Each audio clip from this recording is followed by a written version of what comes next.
drawing scatter plots and best fitting lines. Our goal for this lesson is to fit lines to data in scatter plots. Your motivation is the best way to predict your future is to create it. And that comes at us courtesy of Abraham Lincoln. If you'd like to pause the video to jot down a few key vocabulary terms, now's a great time to do that. I'm also going to take some time right now to explain a little bit about these definitions. A scatter plot is just a graph of a set of data pairs. Take, for instance, this example to the right. This graph, now it's some pretty old data, graphs cellular phone subscribers and cellular service regions from 1995 to 2003. On our x-axis, we have a number of subscribers in millions. On the y-axis, we have a number of cellular service regions in thousands. And it kind of makes sense. The more subscribers we get, the more cellular service regions we need. This is an example of a scatter plot. Linear regression, root word here is line. Linear regression is just the process of fitting a line to a set of data points. The best fitting line is just the line that lies as close as possible to all of the data points. So if I were going to take a moment to draw a line of best fit into this scatter plot, I don't need to pass through every single point that I see. I just need to take some time to try to get the most of them. This line is super powerful. Some people call it the best fitting line. Others call it the line of best fit. You say potato, I say potato. They mean the same thing. Now this line is a very powerful tool that allows us to predict the future. Throw back to our motivational quote for the day. If we have an equation of a line, we can plug in any x value we want, or any number of subscribers, to figure out how many cellular service regions we would need. Conversely, if we wanted to predict how many cellular service regions we would need, we could take that number, plug it in for y, and go ahead and solve for x to give us our number of subscribers. Super useful tool. Let's carry on. So it's important to know when to use a line of best fit. And what I need to tell you is that sometimes that line of best fit is an awesome predictor of the future.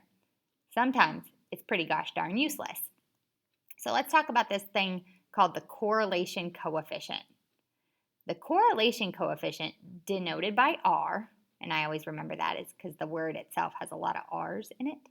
A correlation coefficient, or our R value, is a number that ranges from -1 to 1 that measures how well a line fits a set of data pairs. And there's basically 3 cases you need to be aware of.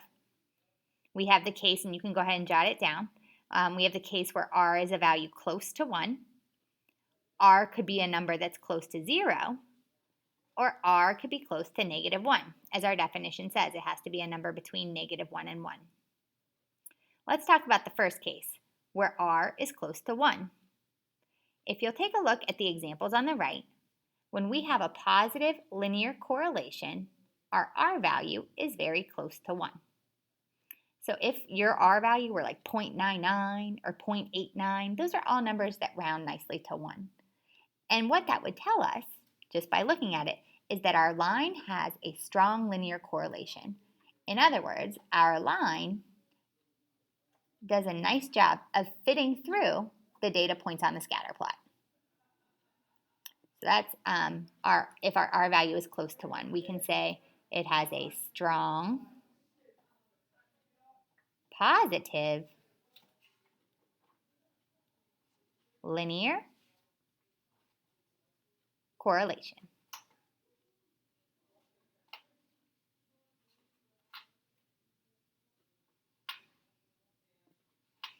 If the R value is close to -1, we're not going to have a strong positive linear correlation. You're going to have a strong negative linear correlation. It makes sense. This would have a negative slope based on what we've learned in the chapter. Negative slopes head downwards. So if you have a negative R value, that line of best fit is going to head downwards because your data trends downwards. So if your R value is close to -1, we can say that your data values or your scatter plot has a strong negative linear correlation.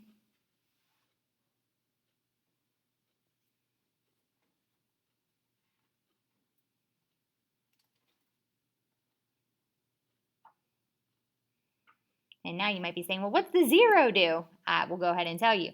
If your R value is close to 0, it's kind of like your points are all over the place. Like somebody took confetti, like a handful of it, threw it against the white wall in your room. This would just mean if our R value is close to 0 here, there's no correlation. Get it? R is 0. There's no 0 relationship.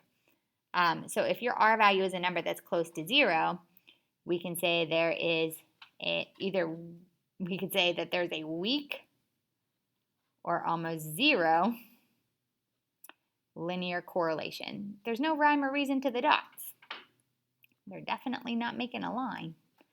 And though our calculator will deceive us and calculate a line of best fit, it's not going to do a good job predicting where any one of our next dots would fall on that scatter plot. So again, the idea in establishing a correlation coefficient, it's kind of like a litmus test for you chemistry fans out there. It acts like a litmus test to tell us, is our line a good predictor of the future or is it a bad predictor of the future? So that's kind of the purpose in having our correlation coefficient. It kind of allows us to decide if the line is good to use or bad to use. So that's a little bit about some vocabulary. Let's get to an example. So what we have right here, if we look at example 1 in our notes, is just some heights and weights of football players. And it's always a good idea to just kind of look at your data for a moment. On the left side of our T-chart here, where our X values are hanging out, we have the height of a football player or football players. And then in the left-hand column where our Y values are, we have their weight. So it's always a good idea to take a moment to look at the chart and see if you can make a conjecture about the relationships between the heights and weights of the football players. And what I seem to notice as I read through the data is that the taller a football player gets, the heavier they are. So we can kind of see how that plays out as you look sort of like down the chart here. And we're going to verify this in our calculator in a few short moments. But basically, the taller our football player is, the heavier they are. So that would be our conjecture that we would record in part A. So the taller the player,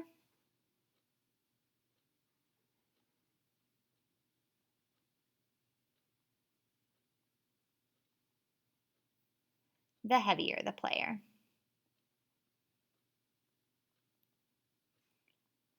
And now you want to go ahead and take out those linear regression directions that I had you print as part of your warm-up for today.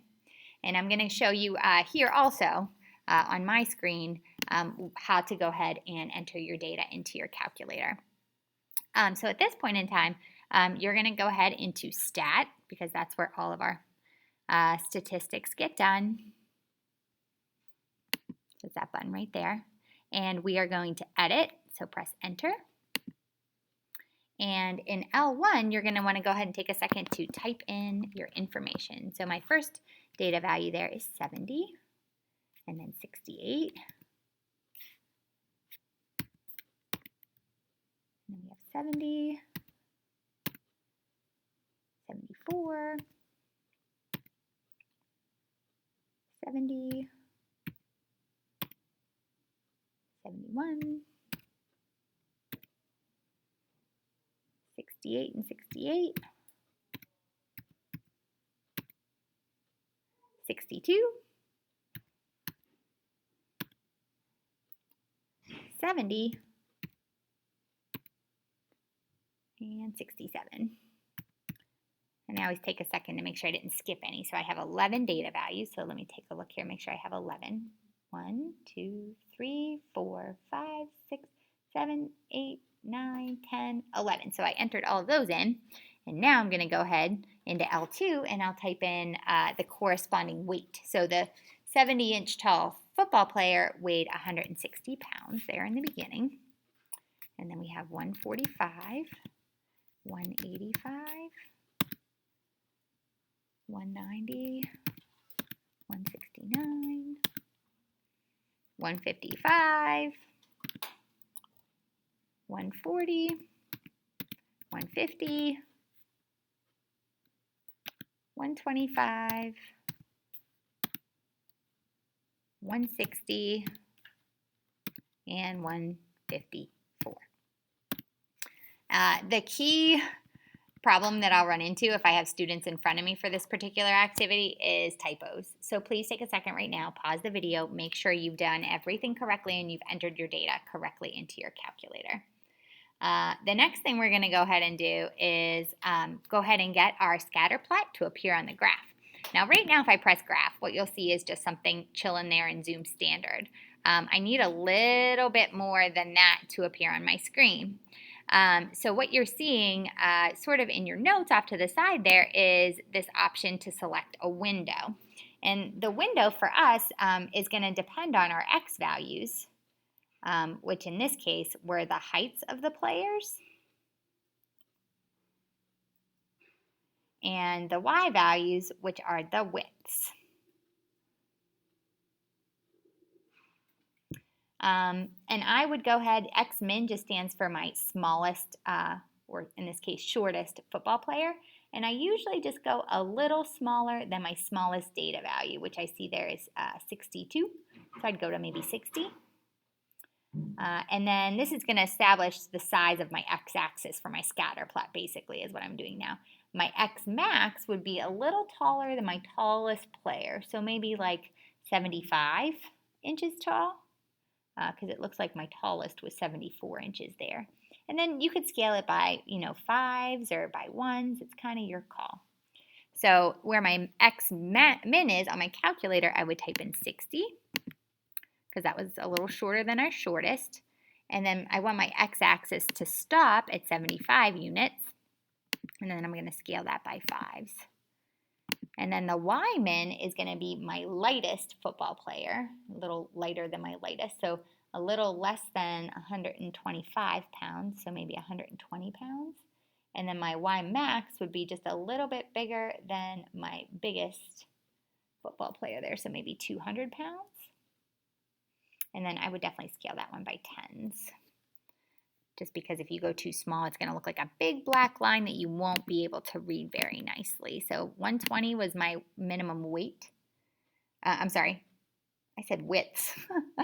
That's funny, I just noticed that. Let me fix this for you. This would be their weights. Wrong W word, Lucas. Weight. There we go. Okay, so biggest would be 200 pounds. And then I am going to scale that by 10 pounds. And then still you're looking at the graph and you're like, wait, I'm in a different spot, but I don't have any points. Well, that's because we have to tell our calculator to grab some points for us. So to do that, we go second and Y equals. And right now you'll notice that on option number 1, my stat plot is off, but it is trying to pull data from L1 and L2. I just need to turn that stat plot on. So I'm going to go ahead and do that. And you do it by pressing enter and then enter again. And you can pick your colored dots, what you want your graph to look like. It should be blue, but no matter what, this X list should be L1 and this Y list should be L2. So make sure you pay a little attention to that. And then if we go ahead and press graph, voila, there's your scatter plot. So that's how your calculator can do a super nice job making a scatter plot for you. Remember that the goal of today's lesson isn't to make a scatter plot. I'm pretty sure all of you know how to do that. What we want to do is get an equation for our line of best fit, and we want to know if that equation of a line of best fit is actually good enough to predict the incoming heights and weights of any other new football players we might want to have walk onto our team. So at this point in time, we're going to go a little bit further, more into today's objective. So here in part C, it's asking us to use our calculator to determine the equation for the line of best fit. We're going to round our A and our B values to 2 decimal places. And just real quick, I want to just send out a little reminder that, it happened when we did direct variation a little while ago. You're noticing that the A value can actually stand for a slope. So instead of graphing an equation of the form y equals mx plus b in this chapter, you're going to notice that this would have, in this chapter, or this section rather, we're going to graph equations of the form y equals ax plus b. So in this case, just, notice that the m value, or the value of our slope, actually comes at us as the variable a.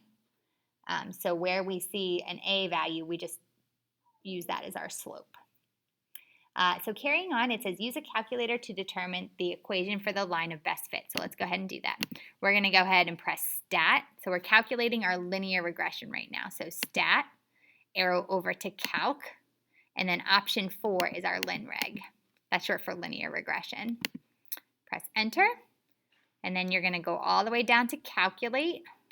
Make sure it says L1, L2. Press calculate and then enter. And what you'll see is our equation, y equals ax plus b. But the a value in this case is, it says round to 2 decimal places, so we're going to do 5.33. Yep, x plus our b value in that equation, and the b value in that equation is negative 209.48.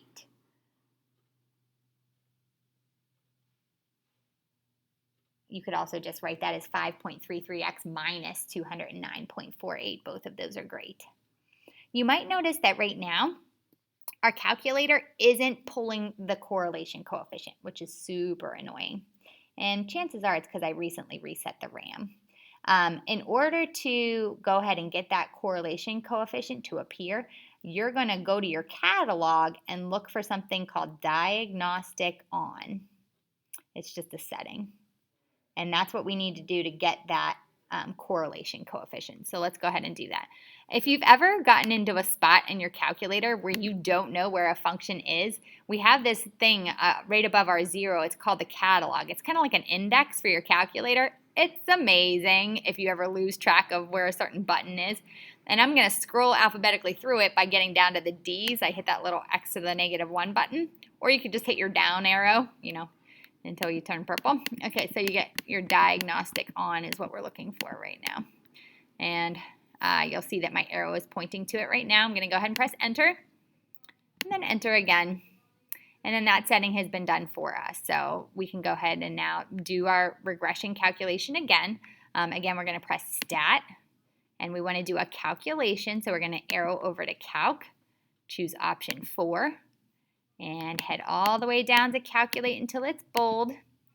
And poof, there's my R value. So you might see there my R value in this case is 0.84. That was my R value, right? Did I round that correctly? Yes, 0.84.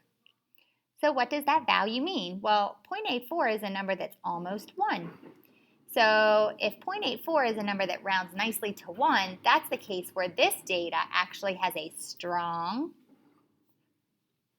positive, linear correlation. And if you go ahead and look back at your notes just a few slides ago, what we're saying when I say it has a strong, positive, linear correlation is that it's kind of like this. Our scatter plot and our line are really closely tied together. They're really nicely correlated. So when you have an R value that's close to 1, we have a strong positive linear correlation. I literally just steal the sentence from my notes. Okay, now in part E, I'm supposed to use my equation to predict the weight of a football player whose height is 5 feet 11 inches. Now let's consider for a second why we're being asked to do this. If our R value is a number that's close to 1, that means that this line does a really nice job predicting values for us. So I can use this line to make a nice estimation as to the weight of a football player who might walk on our team, and we only know his height is 5 feet 11 inches. First things first, let's take a second and convert 5 feet 11 inches to just straight up inches. So if 5 feet is 60 inches, and we need to add 11 inches to that, this person here is actually 71 inches tall. And remember, that our heights, if we look back at our t-chart, the heights were actually values of x, right? So all they're actually asking me to do in this problem, if you think about it, is just let x equal 71 inches in a regression equation. So I'm going to steal my regression equation from up top. And my regression equation was y equals 5.33x minus 209.48. And all I'm supposed to do there is then plug 71 into that equation. And then you can go ahead and use your calculator to help you with that. So we would just do 5.33 times our 71. And then I'm going to subtract 209.48.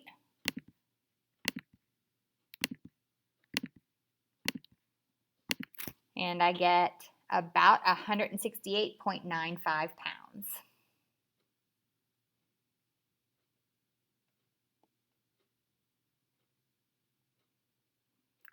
So we could predict then that a football player who's about 71 inches tall would weigh about 168.95 pounds. So that's kind of a cool function of this linear regression idea.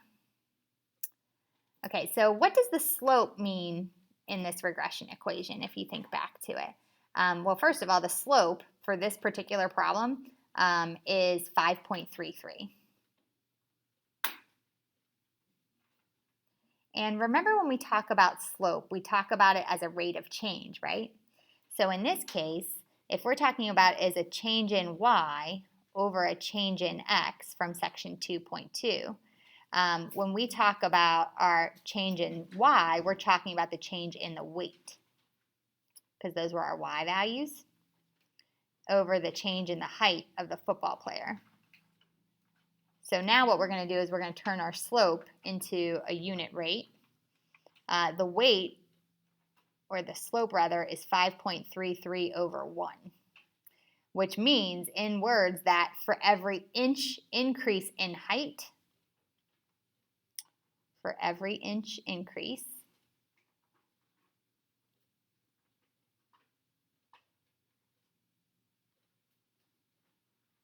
in height, we can expect players